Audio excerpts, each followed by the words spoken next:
And Mithali Raj the first then to go past that magic 6,000 mark. And passing Charlotte Edwards in fewer matches too.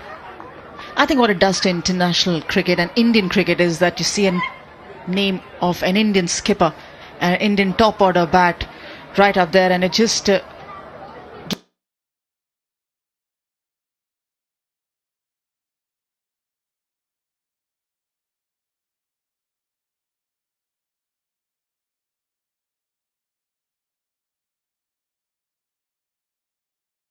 around the country to go out there and follow these footsteps. Oh, that's got through past the bottom edge.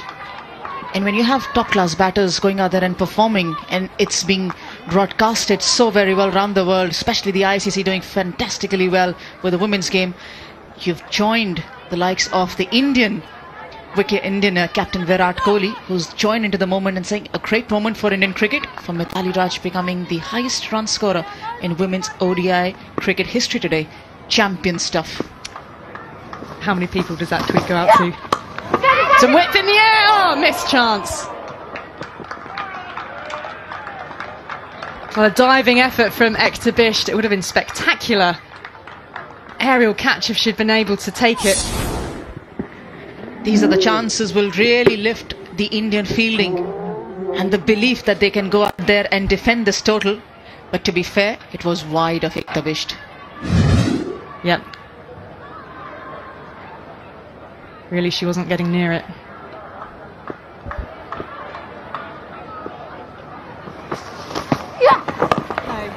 But to come back and say how many people followed Virat Kohli's tweet, I think sky is just a number. More than 8 million, 9 million or even more.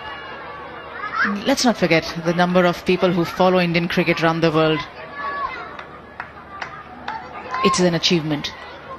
And that's why I say back home in India, it will be a lot more talked about and a lot more followed as well.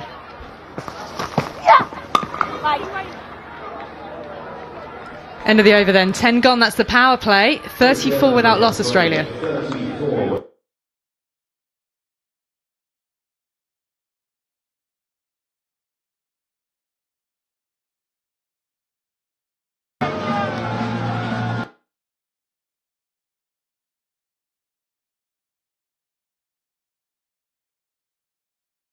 Point in the game.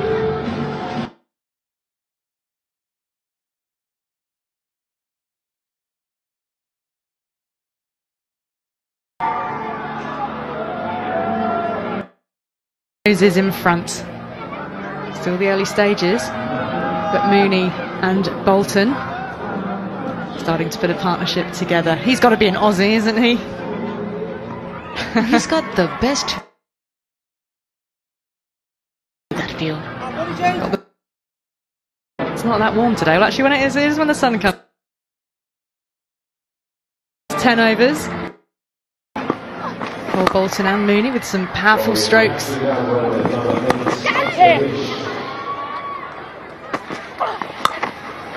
That was the shot of the power play for me. Bolton with so much power through that shot. Quick one being taken, and in the end, comfortably, Ekta Bisht into the attack. He's been his leading wicket taker in this tournament. Taken 9 wickets so far, along with a number of other players from other teams, all up at the top of the list. Yeah, 9 wickets already in this tournament for Ekta Bisht. She's right up there amongst the best performers in terms of bowling, especially that 5 for rating against Pakistan stood out. She's also the bowler alongside Poonam Yadav from India, who's bowled the maximum dot deliveries in this tournament, more than 150. Lofted shot, good use of the feet, well timed for 4.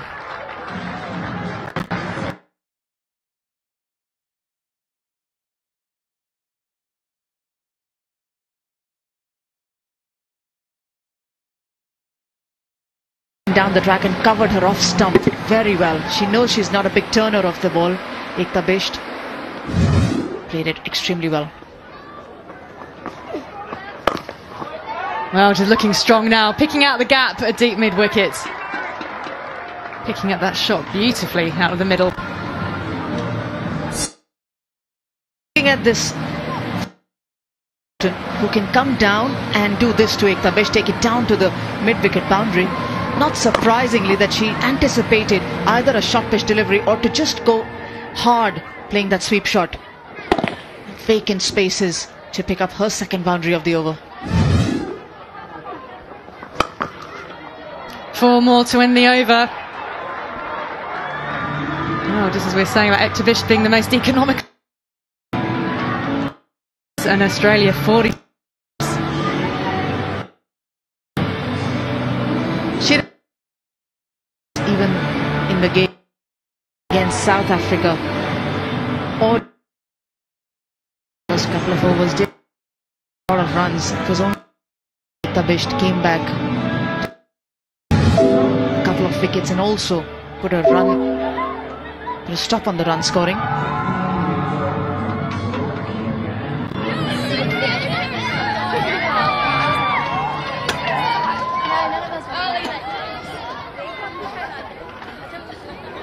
Not a bad school outing, is it, if you can get to watch the cricket? Oh, they've travelled a long way. That's who they're supporting.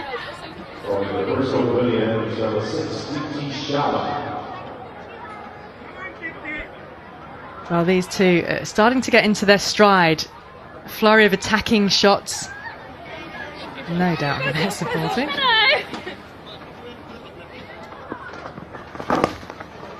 Well, that one just seemed to perhaps stop on her. The intention, though, of these two batters, Anjum, is so markedly different to the start of the Indian innings when the batting was tentative. There was very little follow through with the shots. It was all very defensive.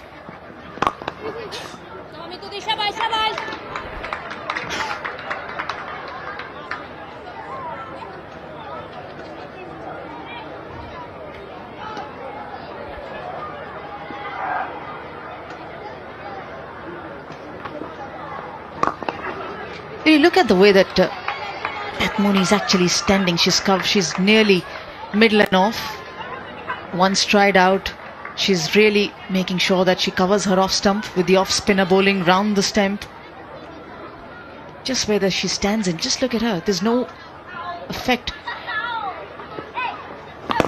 She's just covering her off stump. And this gets her into a much more comfortable position if the ball tends to turn away from the left-hander. Not saying it's the ideal way or the most copybook style, but a lot of left-handers try to incorporate that.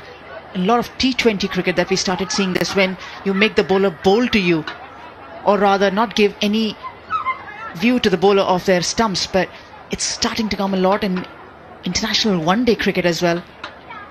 With the wickets assisting the spinners, turning away, with the off-spinner especially turning away from the left-hander.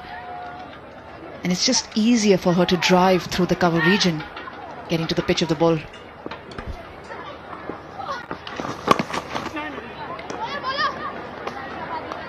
And you're keeping things tight on the offside. They, just before that delivery, sent a second fielder back into the deep. 2 deep mid-wickets now.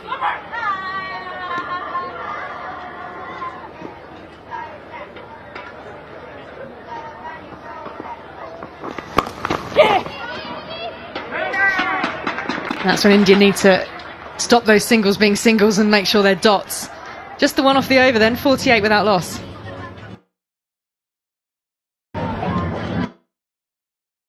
Would have been an excellent over for Deepti Shah.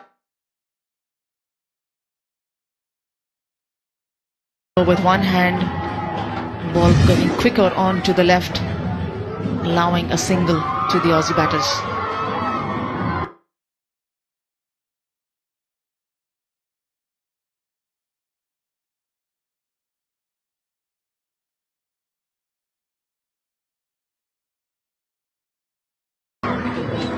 Another 179 needed. Australia needs to keep going at a little over and over. In hand at the moment, they're in a strong position. Still got Meg Lanning, Elise Perry to come. Perry came in above Lanning in the last match against England. Hampered a bit in her batting by that right shoulder of hers.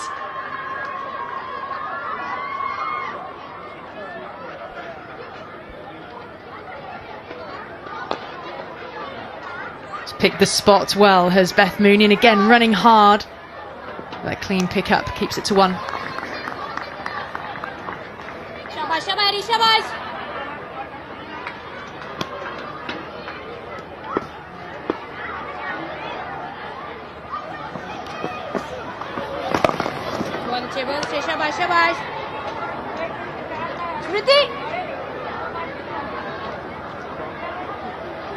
Well, this is going on in the indoor school at the moment.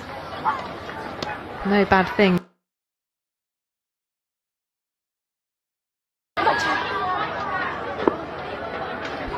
I think even Smriti Mandana started with a plastic bat.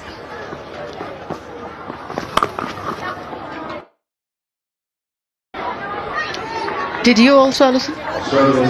Straight to the wood for me. Trying to lift my dad's big, heavy old Gray Nichols bat. 50 partnership is a... With a Gray Nichols cricket bat. Oh, it was about twice my size. Doesn't matter, it was still Gray Nichols.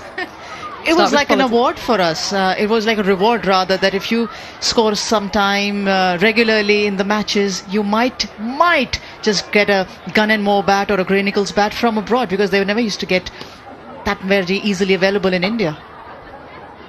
I'm not saying my dad's bat was of particular quality. I'm not sure how many runs he ever scored with it. Again, good running. Now, there shouldn't have been that single. The bowlers are trying to put that pressure on Jhulan Goswami, the fielder, on the mid-off region, was just caught on her heels there. Harmanpreet Kaur just saying it to Jhulan that she should have been slightly ahead, but look at this. It was an easy drive, caught on the back foot.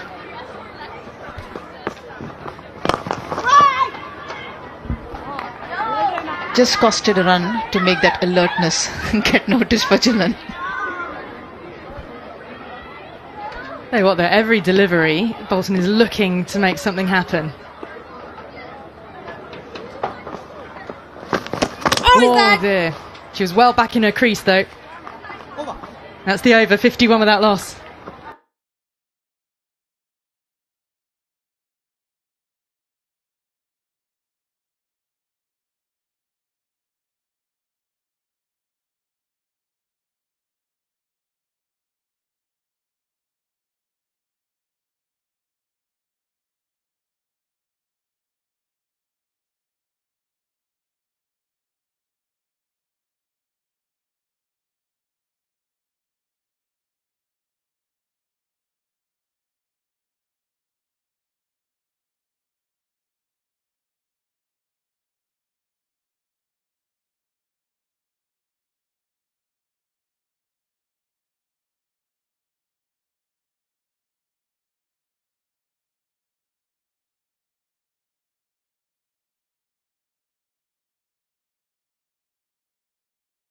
Right, Poonam Yadav. Her economy rate has been one of the best in the tournament, let alone her career average, which is 2.93 for this World Cup. Oh, that was putting the batters under good pressure. But Byte was looking active and looking to take these singles. The Australian pair equally forcing the fielders perhaps panic a touch, try and rush things, but it was a clean pick up and throw. Direct hit perhaps would have been interesting.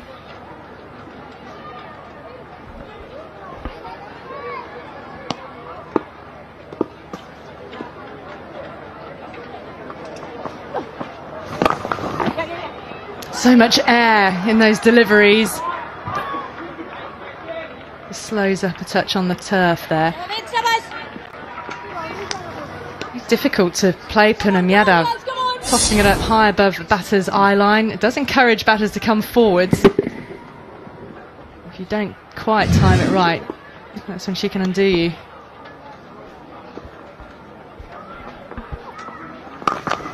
was well struck. Just the one.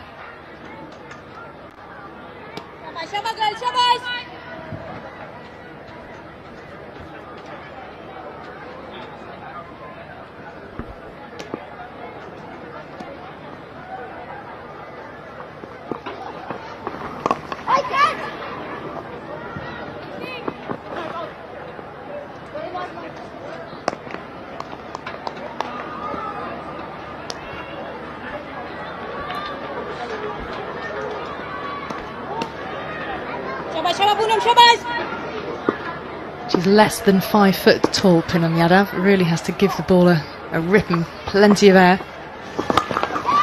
Launched, will drop safe.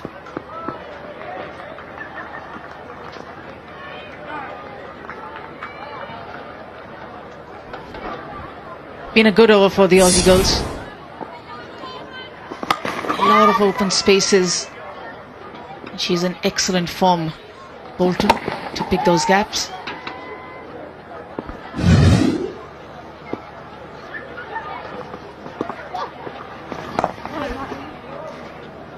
Dodgeball 6 coming off the last 14 gone, 57 without loss.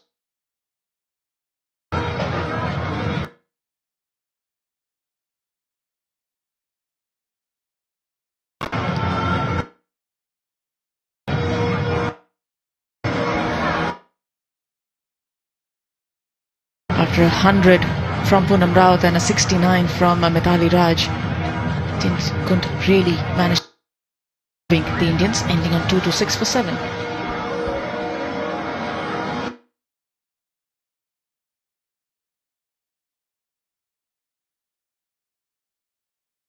Well ahead of where India were at the same stage. Good support here for the Aussies, but India were 37 for 1 after 14 overs. So Mithali Raj has a little bit of thinking to do as to how she's going to break up this partnership. And she's turning to Deepti Sharma to see what she can effect from the Ashley Down end. Changing commentary here, Sanjay, no, not Sanjay Mandraker, Alan Wilkins has turned up behind me. And I definitely recognise Mel Jones. Ali, that's the second time today I've been called Sanjay. There's two things here. One, it's not my birthday. And two, my hair is not Sanjay's colour. I can think of other reasons. He was a pretty decent bat. Let's move on. Great start this for Australia. Bolton and Mooney, they look in complete control, Mel. Yeah, really solid start. A little bit of concern too around probably more so Beth Mooney. She probably wouldn't have had the best sleep last night coming into this game.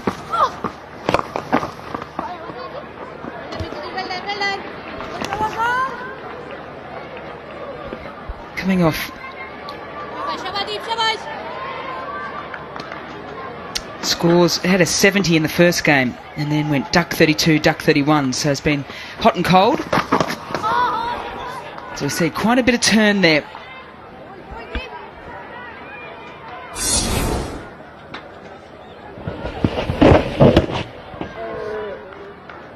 Now if she can get that up a yard or so, that's going to ask a few questions of Nicole Bolton.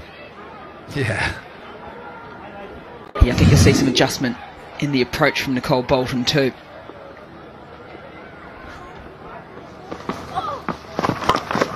And that's the adjustment there. The ball before, Nicole Bolton was playing back to play it through the onside, and it was turning away on that occasion though, looking to play through the offside.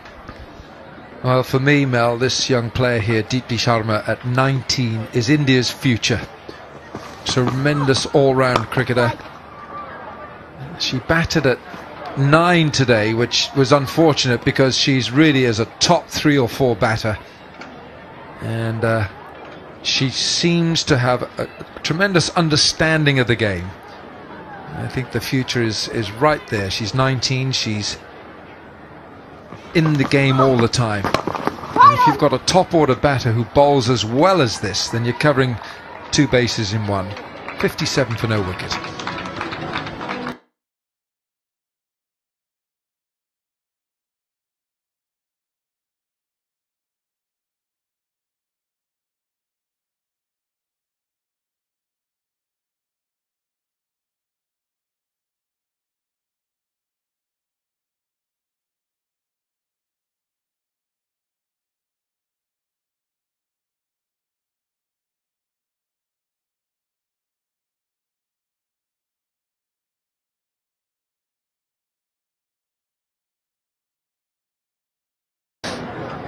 Where would the change be, or do you think it's actually that's the side that is the strongest that they can pick? I think it's the side that they want at the moment. I wouldn't say it's the strongest side that they can put out there.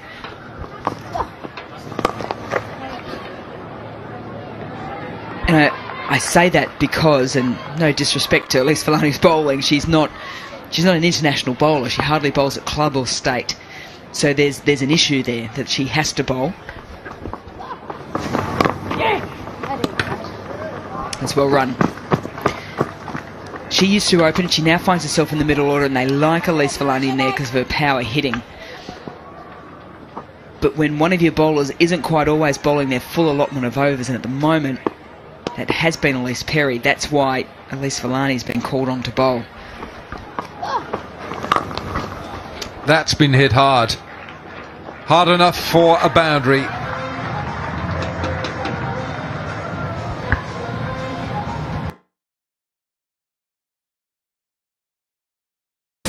Nicole on her merry way.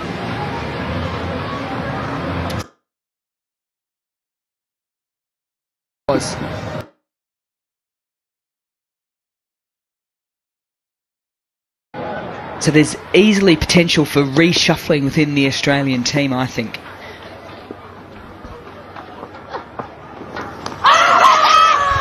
Big appeal, finger goes up. Nicole Bolton caught behind. Yeah, she's a little chat here. Is it worth reviewing? Is it worth it? Now she's on her way.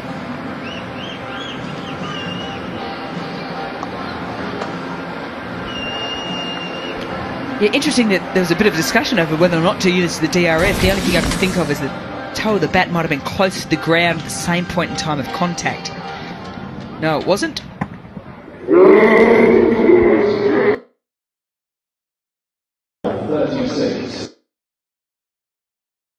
Straight away, there was no issues there at all.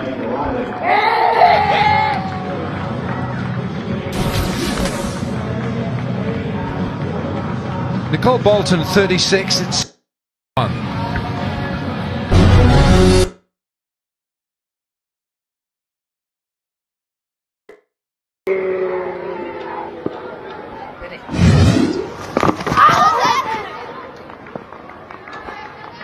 "16 overs gone, 62 for 1.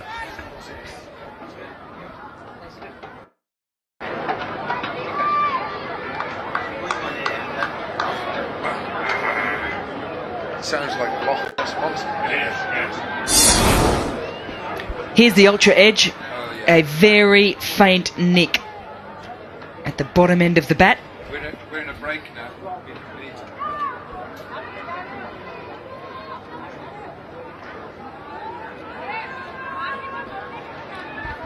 Well, ultra edge there, just confirming there was the faintest of nicks. An inside edge off Nicole Bolton's bat. And well taken by Shushma Verma. And well heard by the umpire. Bottom edge. Adrian Holdstock. Deepti Sharma now, full toss. That's a gift. Now, India have got to sustain the pressure. Beth Mooney with only her third boundary in 47 deliveries. Hasn't quite got all of it either on that occasion. But didn't panic in the sense that it probably just got a little bit close to it. She just still knew the area that she wanted to try and hit it. Often you get that one, you go to mid-wicket. screaming appeal from the bowler, and the umpire is unmoved. Now then, is this going to be a review? Is it? Is that to the umpire? Yes, it is. It's a DRS. Chris Brown's third umpire. Third umpire to Gavin. We have a review for caught behind. The original decision is not out. Can we start with the front foot first, thanks.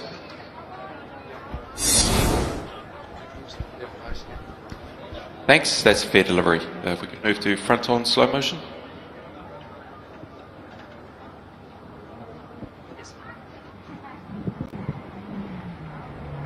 Can you rock and roll that for me, please, Gavin?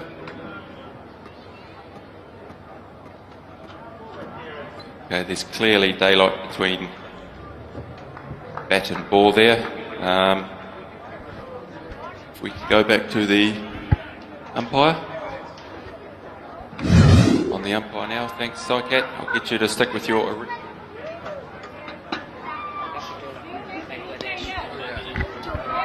Umpire Shafidullah from Bangladesh got it right first time. So India getting a little overexcited with the ball beating the outside edge, and that's unfortunately their DRS done. Well, Mitali Raj was perhaps swayed or persuaded by the strength of the appeal from Deepti Sharma, but there's clearly daylight there. Oh dear, oh dear. Julan Goswami at mid-off dives over the ball. It's 4. Julan Goswami showing all of her 34 years of age there. Just took a while to get down. Needed to, because it's such a fast running ground here at Bristol.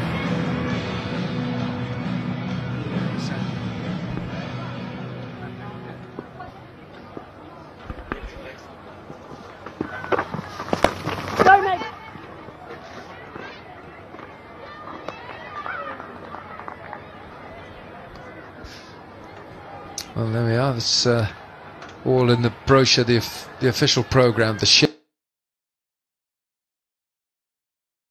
format until we get to the semi-finals. Bristol, 18th of July. There we are. It's first semi-final, and there is a day for the final, for the semi-finals.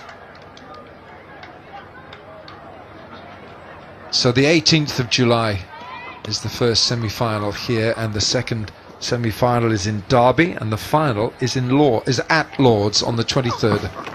Waiting. End of the over. Lots happening out there. 17 overs gone, 70 for 1.